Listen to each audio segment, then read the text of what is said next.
That there is an image from right at the plowing of Elkins Prairie. Maybe some of you see yourself there. And I'm going to bring up okay, so you're looking, if you look at the yellow boundaries, and correct me if I'm wrong, but the yellow boundary is Elkins Prairie, was Elkins Prairie. And this is Rock Chalk Park here, and Lawrence Memorial Extended now is being built there. So that's where it was. This would be 6th Street and the South Traffic Way here. So this is the intersection of South Traffic Way and 6th Street. Okay, so that's where it was. And it was about 70 to 80 acres of pristine prairie. This is what it looked like about 2 years ago, year and a half ago. And now, of course, there's a lot of development there. And of course, this is 6th Street here. One of the scenes that Mike Yoder took at the protesting of the plowing of Elkins Prairie. And this is a saved Meads milkweed plant that's saved from Elkins Prairie. Welcome, everyone. And thanks to all of you that were willing to interview with Kevin. It's a way for us to remember Elkins Prairie and also to remember why we're here. And hopefully this is also a stimulus to help you remember Elkins Prairie. And here's a chance for a conversation about just what happened, what loss occurred, and how you felt and what followed that. And just remember, if you want to speak, you have to unmute yourself. Well, I guess I'll start off with that I was not there, but I heard about it on the news, and I was so heartbroken that it had finally come to that. And I know a lot of people who were with me at the time felt the same way, and it was just a period of mourning of, oh my gosh, did it really happen? And we couldn't believe it. And I'm so glad that the ultimate outcome has been the establishment of the Kansas Land Trust. Can someone tell me why the gentleman, the owner, plowed it up in the middle of the night? Obviously, he didn't want people to see it, but why was he so determined to get rid of it? I'll get a shot at that. He was all about property rights. He wanted to develop the property. I mean, it was going to be at the intersection of the traffic way and West 6th Street. So it was very, very profitable. So it was about property rights for him. He didn't have any environmental conscience, and I believe he was previously been a developer in Wichita and had bought this in Lawrence. They moved up here. But I think it was just financial interest, period. I think also he didn't want somebody to slap some restrictions on him, because as the negotiations played out that weekend, he was demanding freedom from restriction by a land trust or anybody else, the state, and he was demanding things that the county couldn't promise him legally. They got him stopped for a while, and he asked for these things that the county couldn't give him, and he said, well, okay, and he went out and plowed the rest of it. So he clearly was not, he was truly trying to head off any kind of restriction, any kind of preservation activity that might stir up in a town like Lawrence.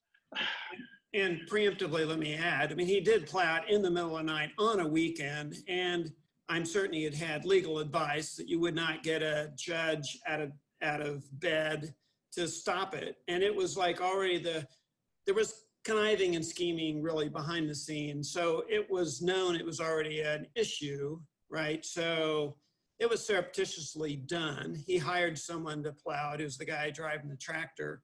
I mean, so it wasn't like just some innocent effort. He made a big effort to do this. It was Thanksgiving weekend, wasn't it? Yeah, Kelly? I was out of town. Fortunately, I don't know what I would have done if I was back here in town. I was on the East Coast, and in fact, I did not hear about it. My folks intentionally did not tell me about it because I was visiting relatives back there.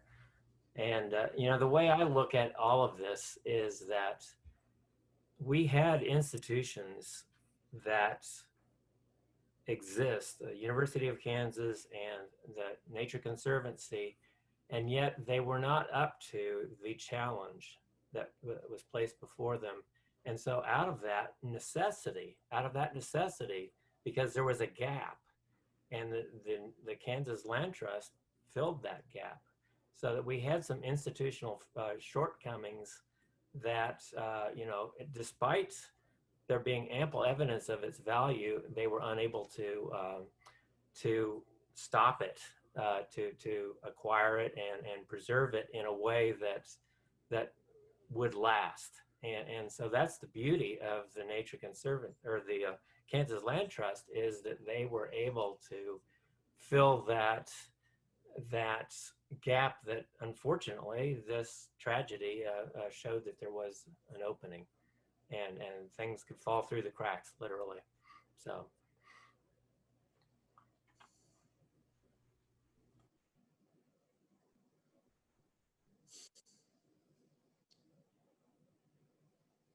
Do people just have memories of visiting Elkins Prairie?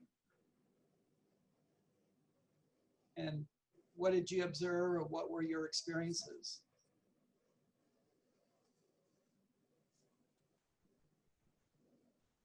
I remember going out there with Jim Hamrick in a KU Kansas plants class, and you know, like I had said in that little spiel, I thought I knew prairie, but that was just the first step into that prairie. Was a qualitatively different experience in terms of its just sheer diversity. It was a kind of a northwest facing slope, and it had plenty of moisture and protection, and it was just gorgeous. It was just so packed with different species that you know, I would go out there over and over again and find new things. And you know, the beauty of a prairie is that it changes over the year too. So it didn't matter when you went, you'd find some beautiful things there and some fascinating things. So yeah.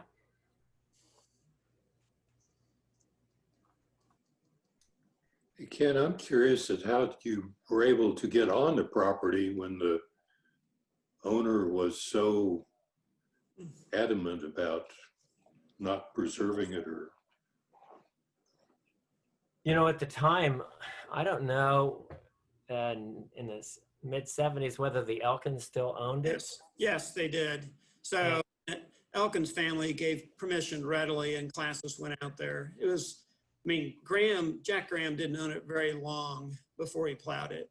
So there was just a general, it was kind of open, and the Elkins family allowed and appreciated classes to go out there. And I don't think classes had to call hardly, just it was okay to be out there.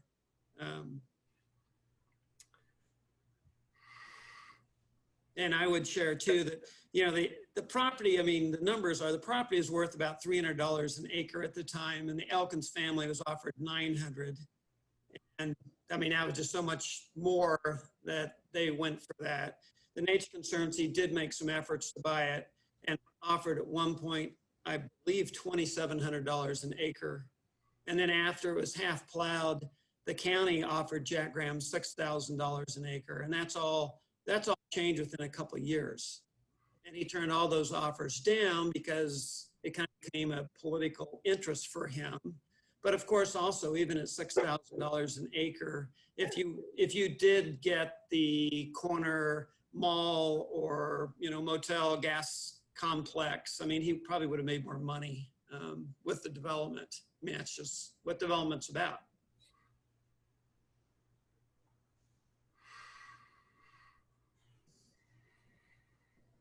Welcome, George. I noticed that you just joined us, and one of the things we were talking about, those people who directly were on the prairie and what their experiences were with Elkins Prairie before it was plowed. Yeah, my experience was pretty minimal because I had just found out about it like a few months before it got plowed. So I had made a couple trips there, and then and then the plowing is what really made it sink in for me, unfortunately. Yeah, so I just kind of showed up. I was a kid back then, and I just kind of right when, quote unquote, right, when I was just kind of getting into my prairie thing at the time, but yeah, I mean, I think the Elkins Prairie was the first prairie that I knew was a prairie, right? And the first kind of, you know how if you're like a suburban guy like me, once you figure out that the prairie kind of has this deep connection to the pre-glacial past or just after the glaciers, I mean, that's kind of, that I got really excited about the Elkins Prairie, and then it was gone. You know, I mean, we talk about here the land trust being an outgrowth of, the plowing, but another outgrowth is there really was a lot of community education about prairie and its value with all the coverage and with all of us learning, and talking about it. So it did help the educational effort. I wrote an article in, I think it was Wild Earth magazine about the plowing. And that was back kind of pre-internet, and I got like over 150 letters that people sent me, like written letters about that. And it was just, people felt strongly about that prairie. And people outside of Kansas and stuff wanted to know what other places, asked me where else could they go to see a prairie like this, and would there be more demonstrations? And, are we going to protect the prairies? And what is like, people, this was the same year as the redwood summer, right, in California. So there was a lot of activism about, original ecosystems going on, and people wanted to find out what can we do in the Midwest. And here, this was our little piece about it, right? And Len Basinski wrote a really nice article that was in the New York Times. And even Time Magazine had a brief quip in some environmental article that may have been about redwood summer, but mentioned it, and this prairie was plowed in Kansas over property rights. I mean, so it did get national attention. Yeah.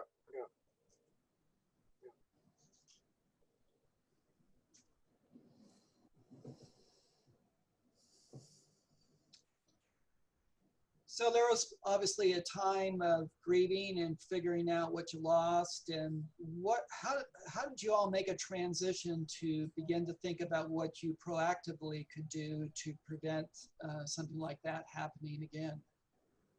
And Joyce couldn't join us tonight because she's not feeling well.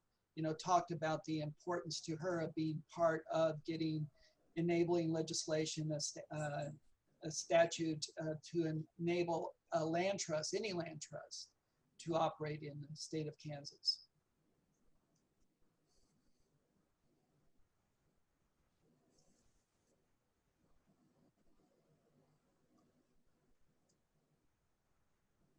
So how'd you go from plowed earth to going to the legislature? I guess I could say a little bit about that. Another piece in there is there was grieving, and Stan Hurd and Dan Dancer did some nice artwork, and I have some of that artwork. There's a symbol for adversity that we put out on the prairie by using the dead tall grass in this about 10 by 10 foot calligraphy, which Dan then got up in a ladder and took a picture of it. And that's one of Dan's books. And, there was really quite a period of time there where people didn't know what to do next. I mean, it wasn't like, the next day we thought, oh, well, use conservation easements and set up the land trust. I don't actually know the exact time, but it was something like 6 months before there's the calligraphy. This was like just the weekend after. Stan called me, and Dan Dancer had the conception of doing this as part of his environmental artwork. And I'm really pleased to have one of the original images on my wall. And that's the Chinese symbol for adversity. And I really feel that in a way that would just captured it. And this was done before we really conceived of starting the Kansas Land Trust. We knew we needed to do something, and to give credit, Steve Hamburg, who was an environmental studies professor and had lived in New Hampshire and either served on the board or knew of the New Hampshire Trust, suggested that we needed conservation easements to protect land ahead of time so you didn't have to face the plow, that you already had land protected. And so he really was the kernel of the idea. And then there were several of us that joined together. Joyce, I see Lori's here, others that, we just had to create an organizational structure to make this happen. And that's what we worked on. That took months. It took years to get the legislation passed. Kelly, I'm remembering, I guess I'd like to just register spending late hours with you that weekend at your house. We were monitoring what was going on with the negotiations of the county. Bill Ward and I and you, and maybe others were in and out.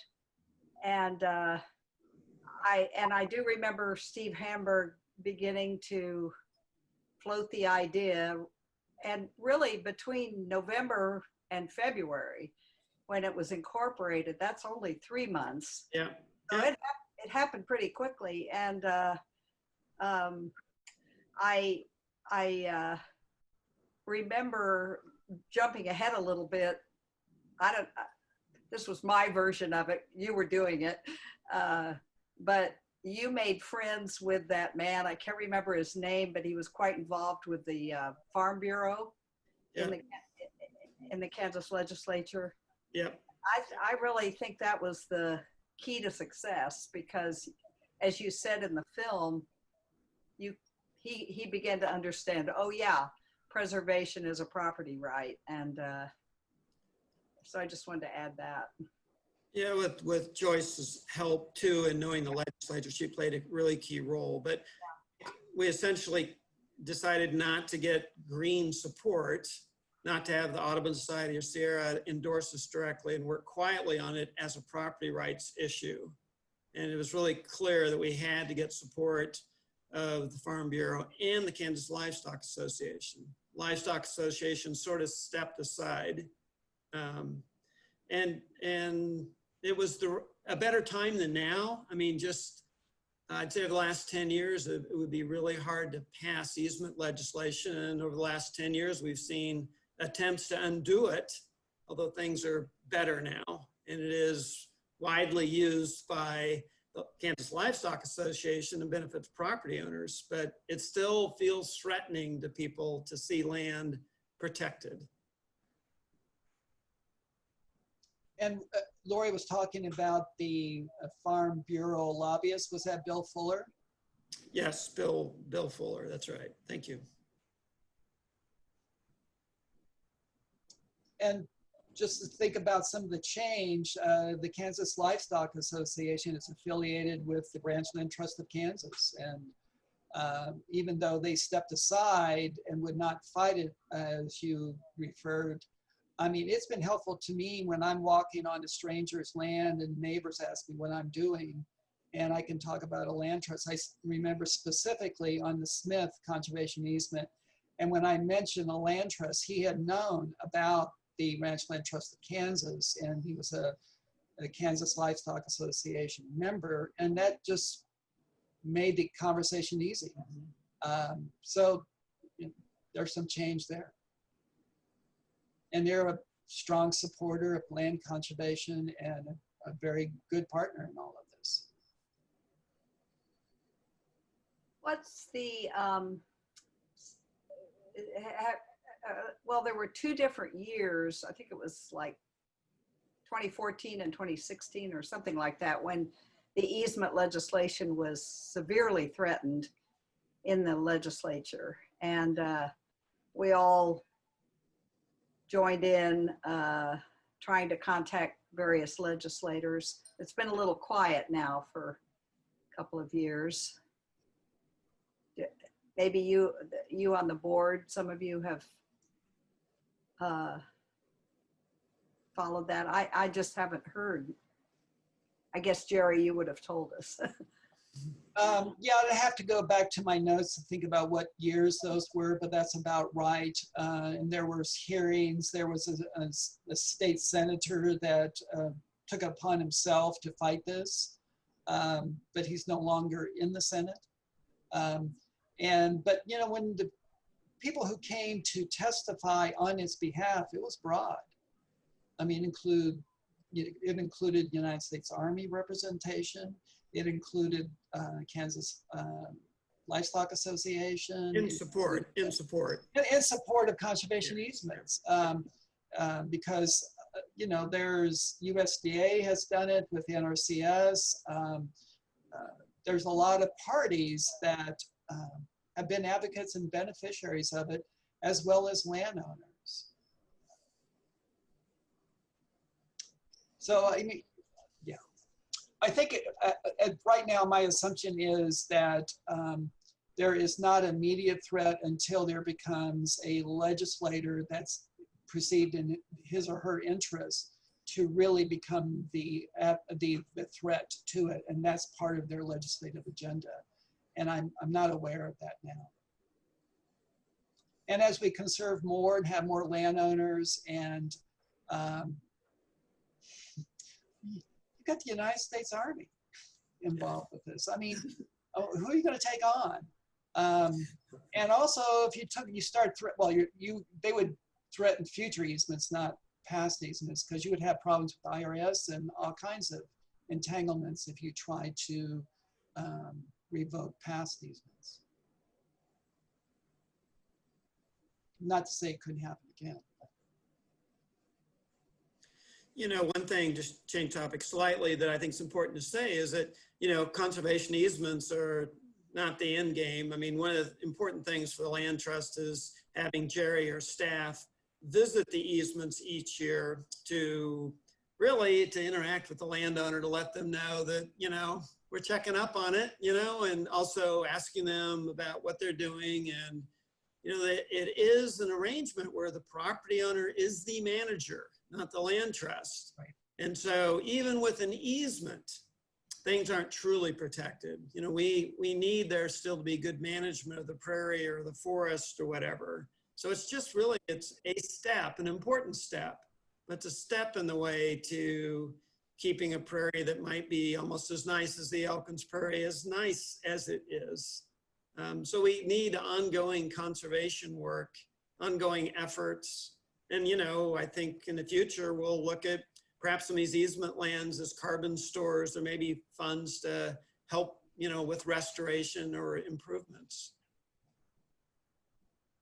Kelly's right. I mean, and some of you have been those monitors on different properties, but all of them get visited, and those relationships with those landowners are always important, because we hold essentially the development rights, if you will, the conservation values, but they own the land and they manage it, and they potentially could care for it or violate it.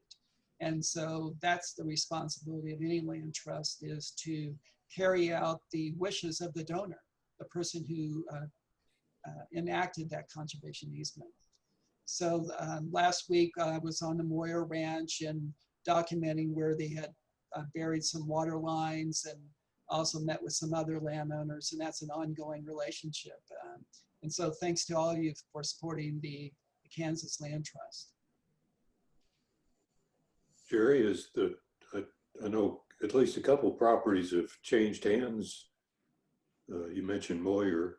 Mm-hmm. Have there been any issues with that, or the new landowners seem totally cooperative and supportive? You know, fortunately, most of the landowners that we have are really cooperative and supportive.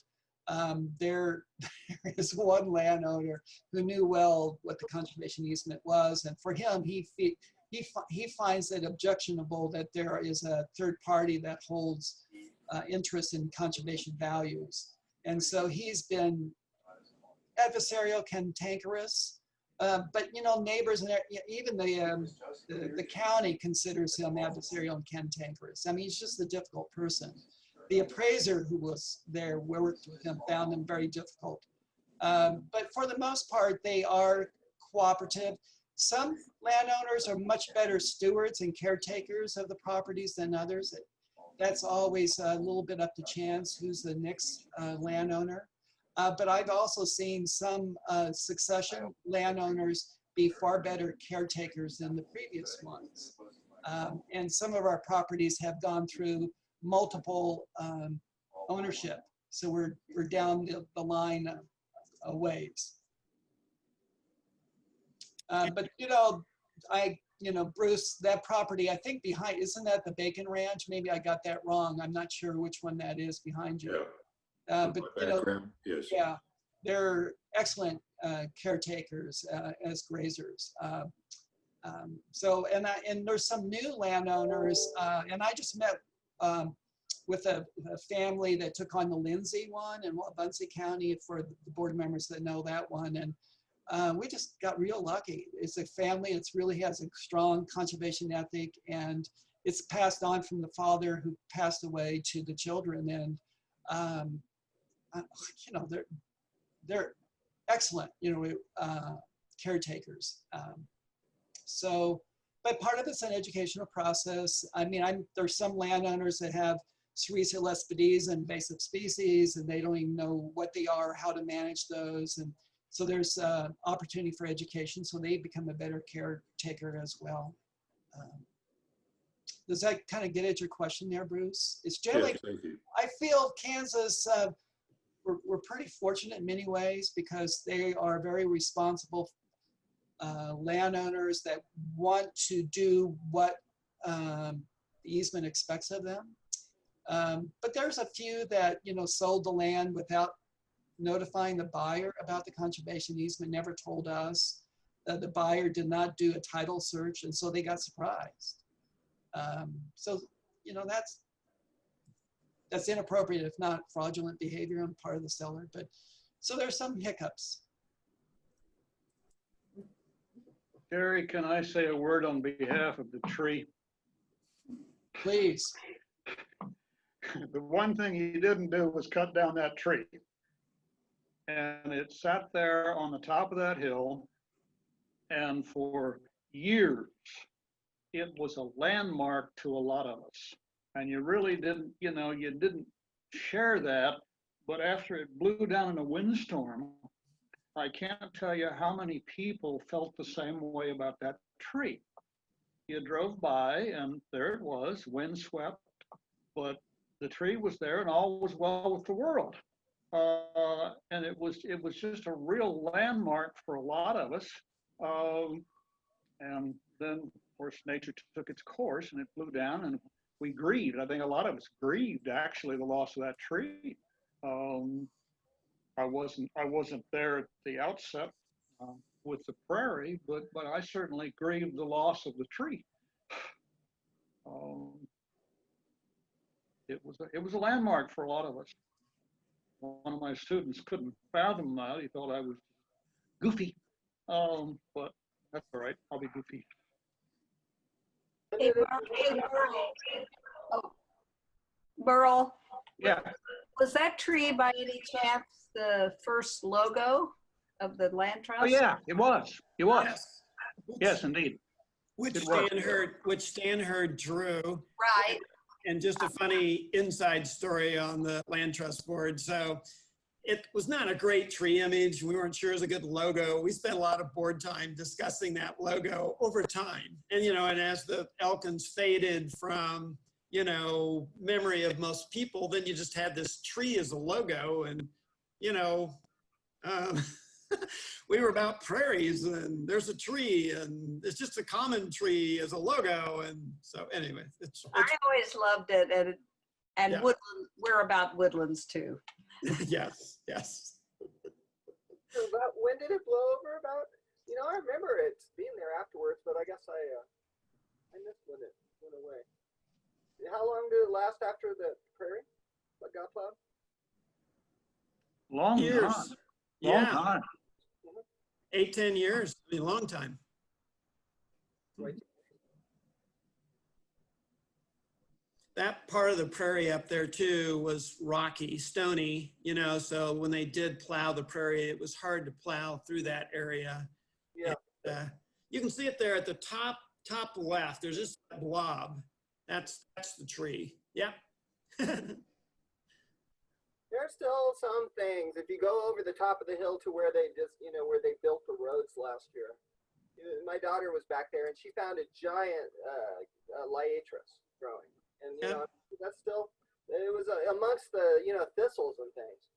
And so not much left, but that was That's a good the remnant of the prairie, though. Yeah, George, that's a good comment. I've had several people contact me and I've gone out and looked. There's not really a prairie remnant left, but enough species have moved around that things established in the park area and trails back there. And so there's a lot of prairie plants back in there. I think Lynn Bazinski was going to be talking to the hospital people about using some of the plants, maybe in, or highlighting them or something, which is great.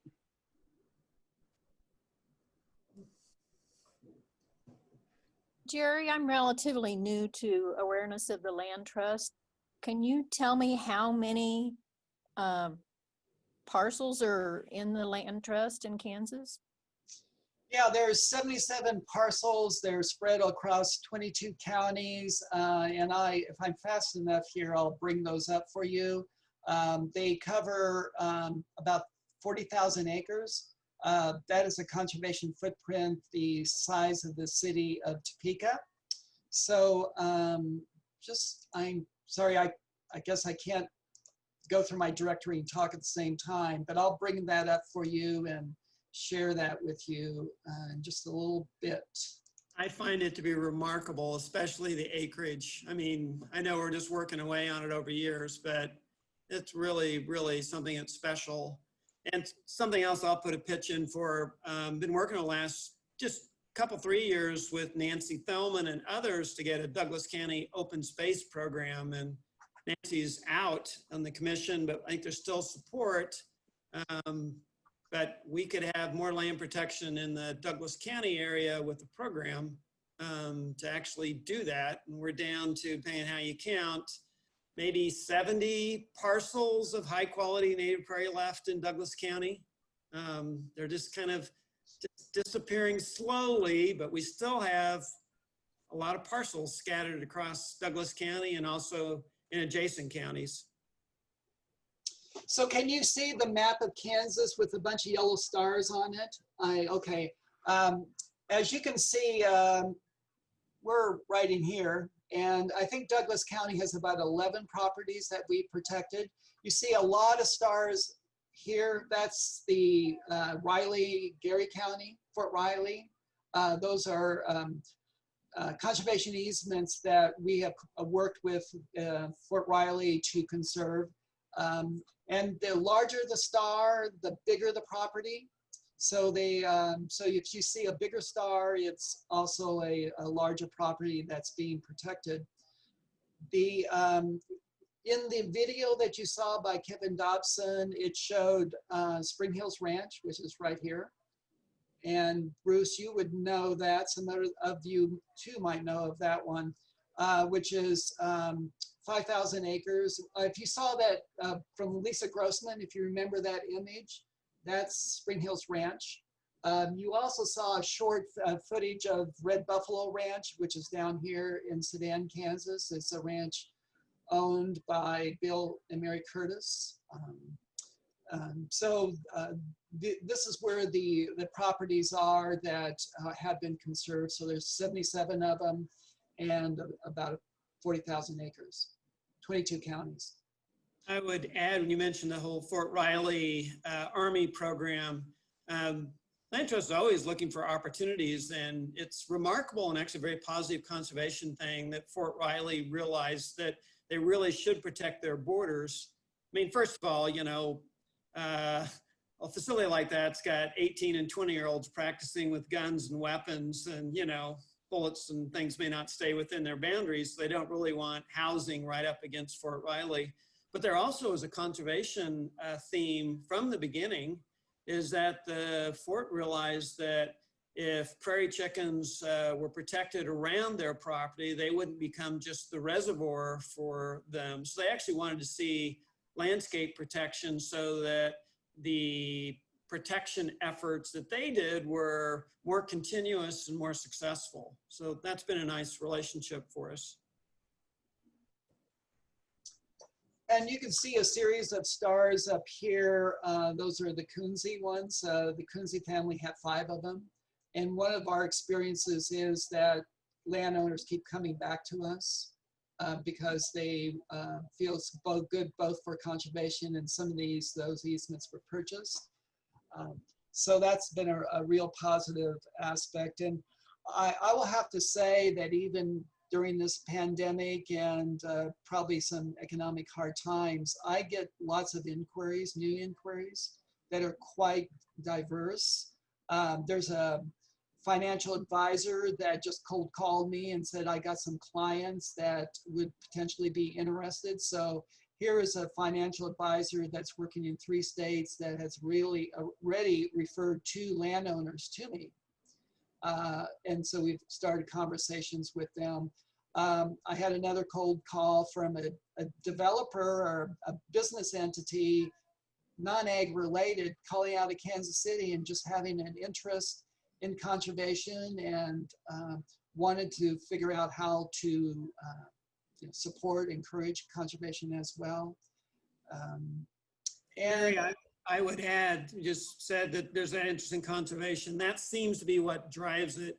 Even though there's financial benefits, tax advantages for landowners, seems like almost always, usually, someone has a conservation interest. They want to see their legacy, their property, the prairie or forest. They want to see something protected. That's what really, really seems to drive it with the individual landowner. What is the size variation of those properties? Because a lot of them you talk about are so large. They surely aren't all that large, are they? The smallest is 1 acre, and the largest is about 5,000 acres. And Moyer Ranch, there's 4 easements, so that's around 8,000 to 9,000 acres. So they do vary. The Kansas Land Trust, I think what's unique about us is that we have a very diverse conservation portfolio. So it's from prairie to cropland, prime farmland, some are public parks, some are just riparian areas. So woodlands, it's real small to large. And as you can see, they're spread across the eastern part of Kansas, but not meaning, I see the future in which they'll spread west as well. There's just more development pressure in the eastern half that tends to encourage more interest in, with conservation easements or land protection. We generally don't take tiny easements. I mean, if you have something that's small, just a handful of acres, it can be overly impacted by what happens adjacent to it.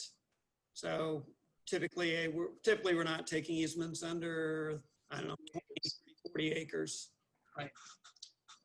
The 1 acre one was an early one, and also it had needs milkweed on it, so it had a threatened species on it. So there was other reasons for that one. But,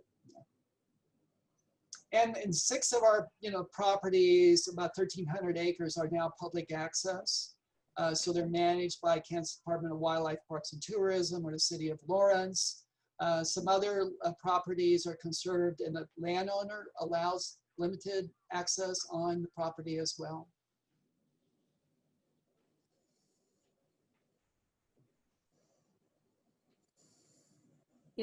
Jerry, you mentioned about the kind of the conservation ethic that maybe is drawing people to the land trust these days. And I think that really has raised a lot over the last 30 years. Yes, having conservation easements, just that we can at least talk about, but programs like watershed restoration and protection, so that there's a whole number of tools in the conservation toolbox that weren't there 30 years ago. And so the partnerships that really have been gained through, again, what conservation easements and USDA and Natural Resource Conservation Service and some of the state agencies that really have been promoting working with landowners and various people, that, you know, there are a number of tools that are available to, if they are hopefully protection minded. So just wanted to mention that. And we've been partnering with the Conservation Fund and also partners in Johnson County for protection along the Blue River, and also having public access along trails and protecting those riparian areas to protect water quality and flooding downstream. And there's lots of development pressure there.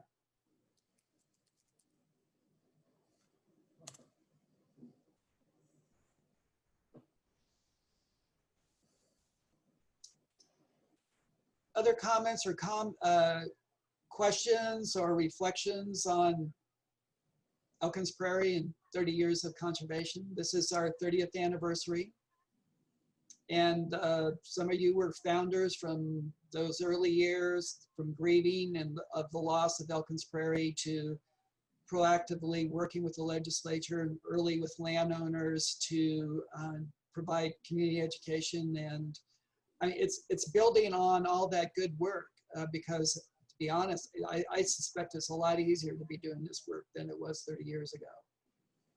There's familiarity with it. There's other multiple partners with networks that are doing it as well.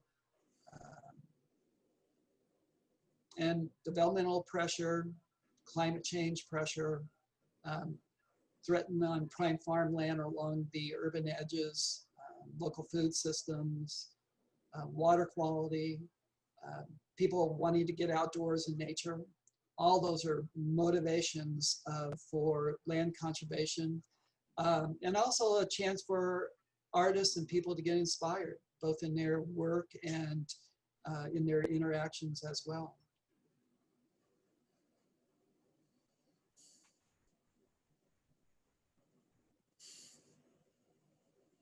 Any final comments? I don't want to end early if there's a final thought that you want to share. I mean, it's a credit to some of you were there, you know, and we've come a long ways, and thanks to you that we have appreciation, we have legal tools, we have a network, we have support, we have community partners, we have governmental partners. We have everything from USDA to the Army to cities to landowners. And it's all thanks to a lot of good work over 3 decades. So thanks to all of you. And some of you are board members, and we're board members as well. And, you know, and others tell the stories through writing, through photography, talking about nature. So it's all a part of the shared work that we do.